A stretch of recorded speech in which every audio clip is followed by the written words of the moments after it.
le monde, bienvenue aux Fanatiques. Enfin de retour, épisode 31. C'est un moment incroyable qu'on vit présentement. Le Canadien est en finale de la Coupe Stanley. Puis comme on annonçait sur nos réseaux sociaux, on fait un épisode spécial là-dessus. Salut mon Gab, comment tu vas? Ça va bien, toi? Ça va très bien, merci. Écoute, juste à remercier quand même la boutique District à Loretteville pour les cotons ouatés. Ils sont super beaux. Donc, boutique District, pardon. Allez voir ça là, sur la rue Racine à Loretteville. Super beau produit. On est super contents. Merci beaucoup à Joe Meunier, entre autres, qu'on a reçu dans un épisode précédent. Écoute, Gab, on vit notre rêve, on a 21 ans. Le Canadien est en finale de la Coupe Stanley, première fois depuis 93. Est-ce qu'on est surpris ou on s'attendait à ça, à voir le Canadien jouer en série? Écoute, je pense que si on fait un petit recap rapide, là, je peux permettre l'expression. Je pense qu'après le match numéro 4 contre Toronto, je pense que tout le monde voyait le Canadien mort, enterré. Il y en a qui disaient que si le Canadien perdait le match numéro 5, ça allait être un coup de massue, que les joueurs allaient comprendre un peu la déception. Finalement, écoute, ils ont montré beaucoup de caractère. Je pense qu'ils ont pris ces matchs-là un à la fois. C'était tous des matchs pas de lendemain. Fait qu'écoute, ils ont sorti vainqueurs de ces 3 matchs-là contre Toronto. Puis après ça, je pense que là, le caractère puis la façon de jouer du Canadien fait qu'augmenter s'ils ont joué de meilleur en meilleur match, plus que les séries avançaient. Écoute, je suis extrêmement surpris du Canadien, mais écoute, je pense qu'ils ont un plan de match là, que. Tu sais, Corey Perry, ce qu'il dit depuis le début, c'est de tout le temps s'ajuster. Là. Je pense que c'est la phrase que tout le monde parle un peu. Là. Le Canadien, c'est ça au complet. C'est de s'ajuster. Je pense qu'ils ont un plan de match que tout le monde y croit, tout le monde embarque. C'est peut-être ça qui fait la différence un peu. Il y a beaucoup d'analystes qui le disent, là, qui ont joué la game. Écoute, si toute une équipe embarque sur le même plan de match comparé à 2, 3 joueurs par équipe, ben, écoute, c'est ça qui fait la différence. Fait que, non, écoute, c'est sûr, c'est une surprise de voir le Canadien en finale de la Coupe Stanley. Je pense pas que personne s'en attendait. Mais écoute, de la façon qu'ils ont joué dans les dernières semaines, il n'y a personne qui leur donnait une victoire contre Toronto, personne contre Winnipeg, très peu contre Las Vegas. Fait que, écoute, j'ai hâte de voir ce que ça va dire contre Tampa Bay. Absolument raison. Écoute, moi, il y a un point que j'ai vraiment retenu des analystes de différents réseaux avec la belle tasse du Canadien. On aime ça, mon Gab. C'est que le Canadien a vraiment un système de jeu qui impose à l'équipe adverse. Fait que l'autre équipe n'a pas le temps d'imposer son plan de match. Puis on le sait, le Canadien, ils sont assez difficiles sont très durs à jouer contre, là, surtout en zone neutre. Là, on le voit, là, ça passe pas du tout. Puis on l'a vu, on a complètement bouché le premier trio des Golden Knights, qui avait quand même là, un trio excellent là, au niveau des points. Là. Je pense à Mark Stone, qui n'a aucun point, si je ne me trompe pas, dans la série. Ouais. Donc ça fait assez mal.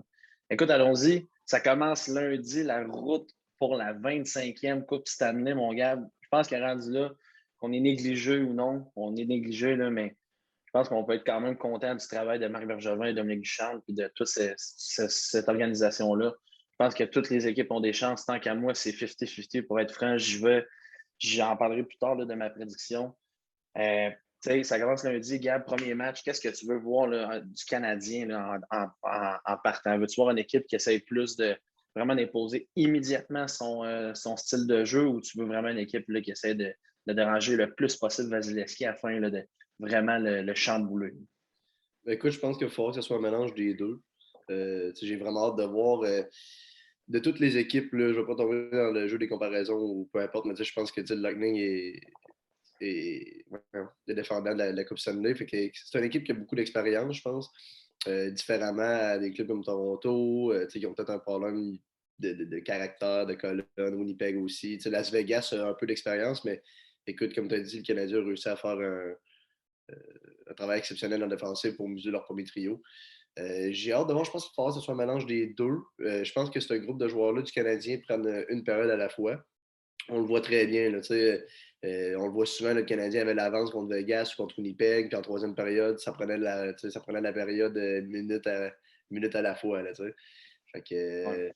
j'ai vraiment hâte de voir, mais c'est sûr qu'il va falloir mettre du monde devant Vasilevski. J'enlève absolument rien à Fleury ou aux autres gardiens qui ont affronté, mais je pense que Vasilevski est peut-être le seul gardien là, qui peut peut-être chauffer Carey Price en ce moment. Fait que j'ai vraiment hâte de voir. C'est sûr qu'il va falloir déranger son travail. Puis écoute, le système de jeu du Canadien, je pense pas que ça va changer. La seule chose qui me fait peur, c'est que c'est des Brennan Point, des Stamkos, ben, on a affronté des Matthews Marner, mais c'est des joueurs avec plus d'expérience, c'est des joueurs qui se sont rendus jusqu'au bout. Puis moi, je crois que dans tous les joueurs qui ont affronté, c'est des joueurs qui vont donner le deuxième effort de plus, là, des gars comme Stamkos, des gars comme Brandon Point, des gars comme Victor Hedman va être tout simplement incroyable. J'ai hâte de voir comment le Canadien va faire pour jouer contre ce duo de McDonough et Hedman. Mais j'ai vraiment hâte de voir. Je pense que ça va être un mélange des deux pour être franc. C'est super intéressant. Tu as parlé des gardiens. Là, si je me permets de sortir les statistiques. Price en 12-5 avec une moyenne de 2,02, un pourcentage d'arrêt de 934, un blanchissage. Si on regarde de l'autre bord, Vasilevski, c'est presque pareil. 12-6-0. On a 1,99, 936, mais là, la différence, c'est les 4 blanchissages. Puis tu en as parlé.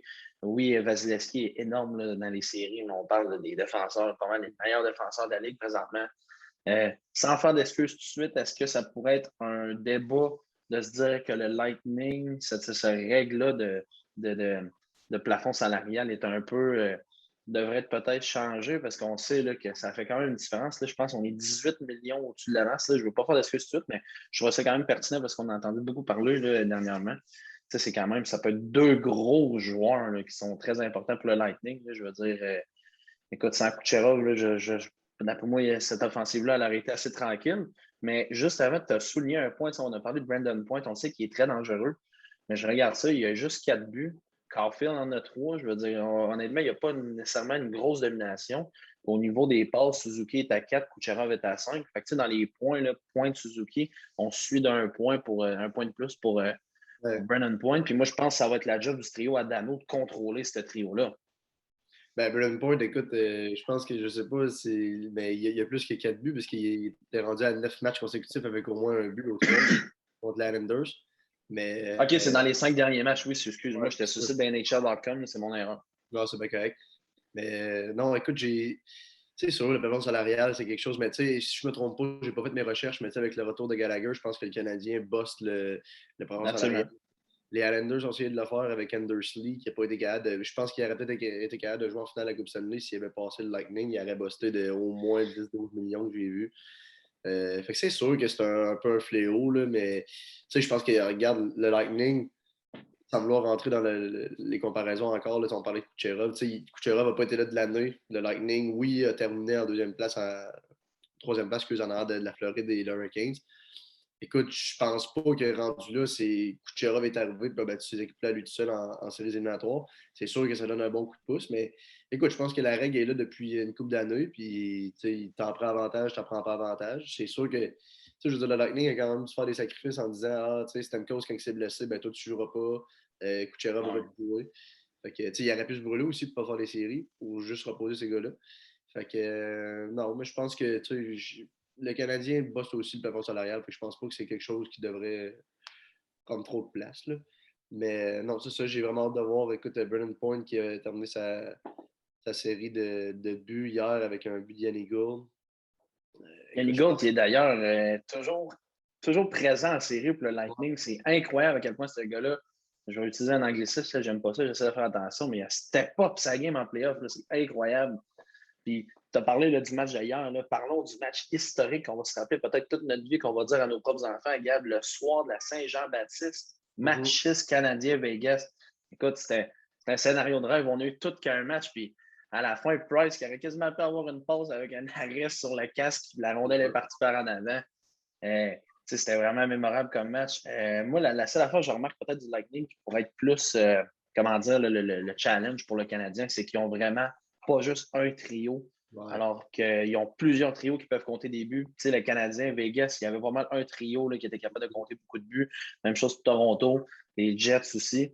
Fait que là, c'est là de voir là, à quel point les autres trios vont être capables vraiment de jouer du bon jeu défensif. On le sait qu'on en a un qui est incroyable en Philippe Danault, là, je crois, maintenant, en tout cas, au moment qu'on se parle, qu'on devrait le signer. C'était peut-être pas la même chose au niveau de la saison régulière, mais je pense qu'il est tellement important. Tu sais, Gab, toi, comment tu vois ça, la barre offensive de plusieurs trios du côté du Lightning?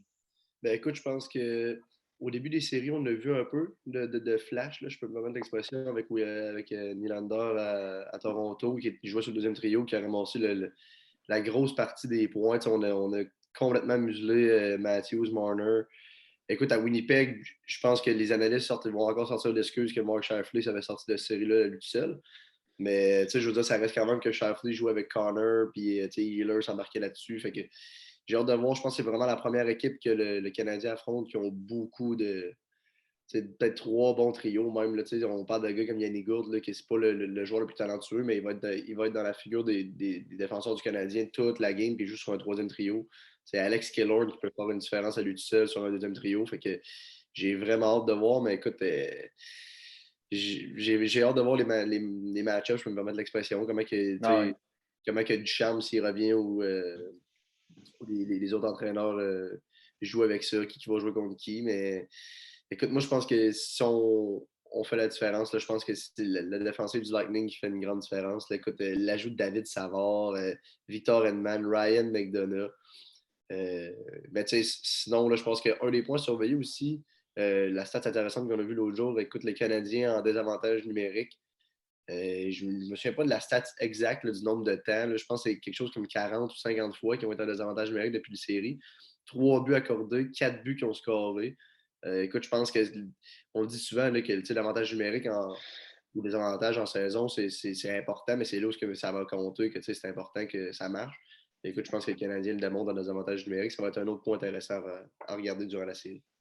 C'est super intéressant que tu soulignes ça, parce que j'allais justement en parler en avantage numérique. Le Lightning est deuxième avec un taux d'efficacité de 37,7 alors que le Canadien est septième avec un taux d'efficacité de 20,9. Et je regarde en infériorité numérique, comme tu as dit, les Canadiens, c'est 93,5 d'efficacité. C'est premier dans la Ligue. Ça n'a jamais été aussi haut que ça dans l'histoire de la Ligue nationale. C'est vraiment là, historique ce que les Canadiens font. On écrit vraiment dans le livre des records cette période des séries pour le Canadien, alors que le Lightning est quatrième avec 83. Donc, ça va vraiment être un choc des titans entre un des meilleurs avantages, le meilleur avantage numérique, clairement, contre le meilleur désavantage. À voir est-ce que la défensive va remporter le match comme on dit des fois au football. Mais tu sais, ça va vraiment être intéressant. Je regarde là, les mises en jeu vont être extrêmement Wow. importantes. Là, on le sait, le Lightning là, sont boostés en défensive comme les Golden Knights. Puis on avait pu sortir les stats pour la série contre Vegas. Là. Il y a juste eu des buts et quasiment des défenseurs. Fait que le Canadien, ça va être important que les alliés prennent leur rhum. Puis pas laisser justement des gars comme Sariachev, Edman, McDonough, comme tu as parlé, attaquer ce filet-là.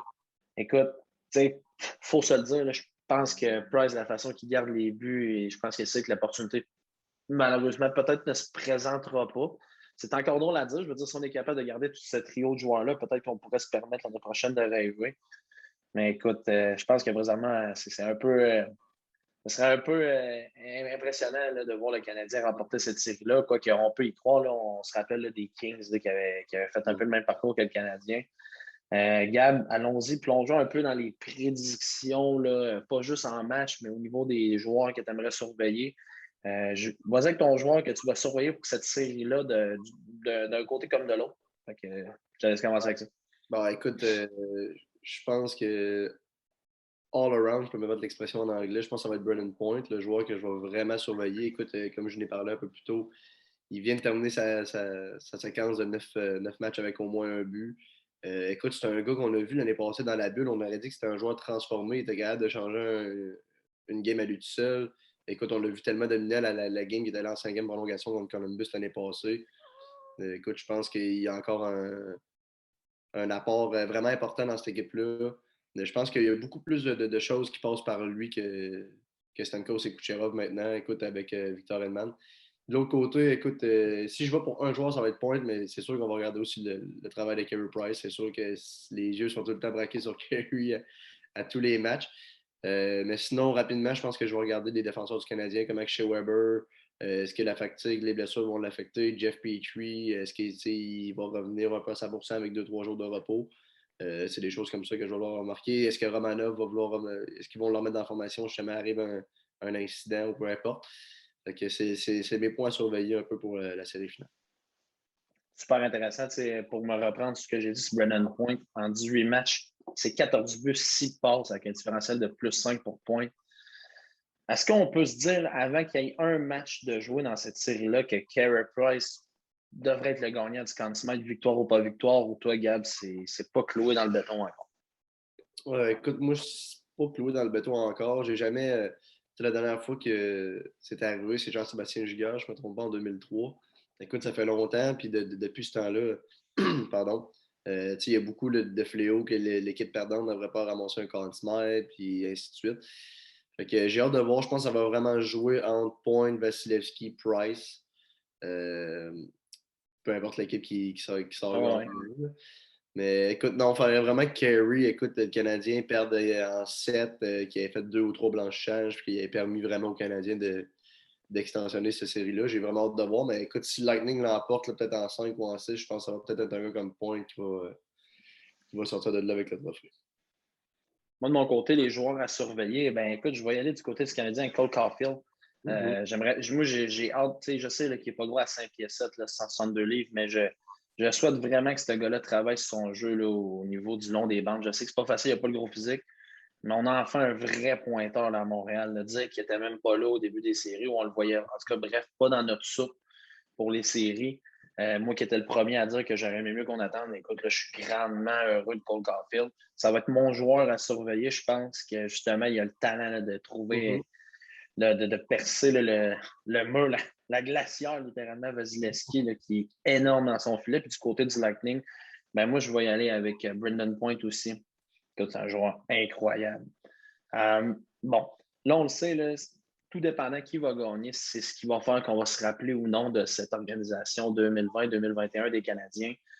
Je veux dire, on se rappelle de 93 parce qu'on a gagné, mais je pense qu'en 86, les Canadiens s'est rendu en finale, ils n'ont pas gagné, puis on n'en parle pas de ça. Donc, tout ça va être aux Canadiens. Ça va être excitant. C'est le fun de voir ça. Puis, c'est super le plaisant de voir que de plus en plus aussi, on peut permettre de voir ces événements-là avec nos amis ou peu importe dans les restaurants, partout. C'est vraiment cool. Allons-y, là, c'est le temps. Là, je pense les prédictions, mon gars. Qui tu crois va remporter la Coupe Stanley 2021 entre le Canadien et les Lightning? Écoute, je suis encore un peu, pas sous le choc, là, mais sur les émotions de voir le Lightning l'emporter hier.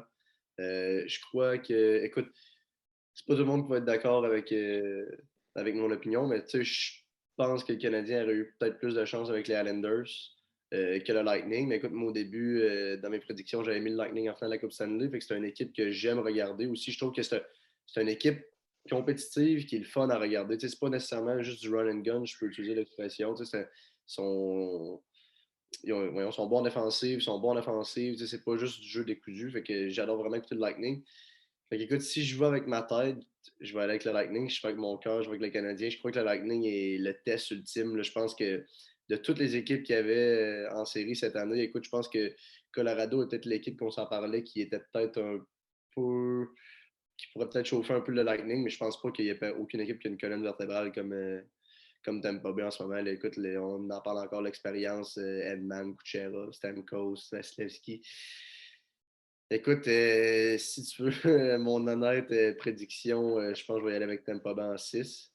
Mais écoute, je pense qu'on. Écoute, je suis en train de tomber dans le panneau de tout le monde depuis le début de l'année. Le Canadien ne gagnera pas contre telle équipe, ils ne gagneront pas contre telle équipe, ils ne gagneront pas contre telle équipe. Là, on arrive contre Tampa Bay, puis je mets Tampa Bay. Mais écoute, non, écoute, les autres séries, on en avait parlé. Écoute, j'avais mis Toronto, j'avais mis le Canadien contre Toronto. On s'en est parlé contre Winnipeg. On avait mis Montréal. Contre Vegas, on avait mis Montréal. Mais là, je pense que Tampa Bay, c'est le test ultime. J'ai hâte de voir comment le Canadien va se comporter, mais ça va vraiment, vraiment, vraiment être un dur test pour le Canadien.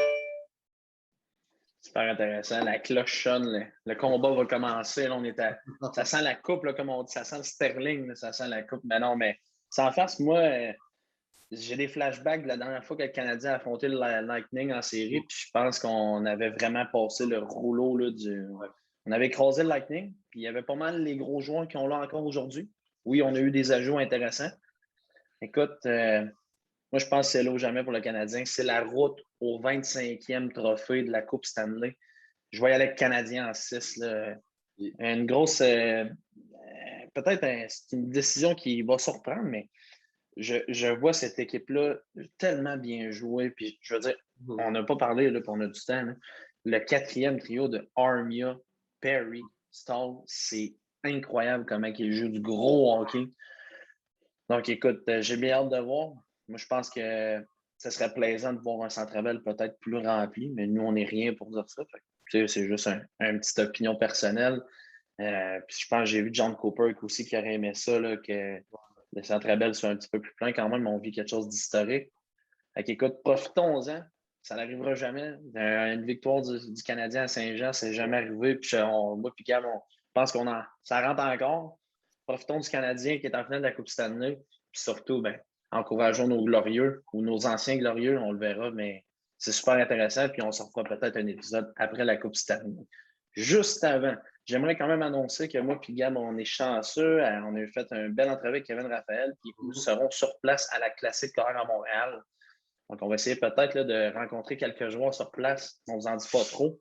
Puis, si vous voulez là, qu'on pose des questions à certains joueurs que vous savez qui sont là ou des personnalités connues, écrivez-nous dans les commentaires ou sur Instagram, Facebook. Ça va nous faire plaisir de répondre. Sinon, je peux l'annoncer, on l'a déjà eu, Marc-André Barriot va se battre au mois d'août et on est en train de travailler là, pour faire un épisode avec lui. Donc, ça, on est vraiment content de pouvoir vous l'annoncer. C'est important d'encourager nos combattants québécois. Il travaille très fort. Puis Marc-André, justement, il est reparti en Floride avec sa copine. Il est dans son gros training camp à Stanford MMA en Floride. Donc, on lui souhaite bonne chance. On a hâte de faire un épisode avec lui. Sinon, Gab, est-ce qu'on a des rumeurs là, comme quoi on pourrait peut-être avoir des noms fanatiques ou on... Écoute, on est en train de travailler fort pour avoir une entrevue avec Raphaël Harvey-Pinard, qui a connu une excellente saison avec le Rocket de Laval. Écoute, un ancien joueur des Saguenayens. Sinon, là, écoute, on a des choses, là, comme tu as parlé, là, on a la classique KR qui s'en vient. Vraiment hâte, là, on est en train de regarder ça si on n'est pas capable de s'impliquer un petit peu là, avec Kevin là, dans faire quelque chose avec le podcast. Là. Écoute, on va checker ça. Mais non, sinon, écoute, George, je te laisse aller avec ça, mais on a vraiment hâte pour la suite. Là, ça repart en neuf pour cet été pour les fanatiques. Oui, c'est un retour après un arrêt imprévu. La seule chose que je peux me dire, c'est la santé, c'est ce qu'il y a de plus précieux. Gab, merci beaucoup. On se souhaite un go Habs-Go, puis on espère que le Canadien ramène ça à la maison Centre-Bell. Sinon, ben, les fanatiques, si moi et Gab, si on se décide de se déplacer à Montréal, on va faire un live Instagram, peut-être en direct de Montréal, ce serait super plaisant. Sinon, pour la classique, je vais mettre le lien dans la bio. Là. Vous pouvez aller donner, ce serait vraiment important. C'est vraiment une belle fondation pour le camp. J'aimerais rappeler que les fanatiques, comme je dis tout le temps, c'est sur Apple Podcasts maintenant, Spotify, YouTube, Facebook, Instagram. Allez nous suivre sur toutes les plateformes. Merci beaucoup du support. Puis comme on vous dit, c'est reparti pour les fanatiques après une petite pause. Bon été, bonne série, Gab. Puis go Habs Go, on s'en reparle très bientôt. Go, Habs Go. Salut.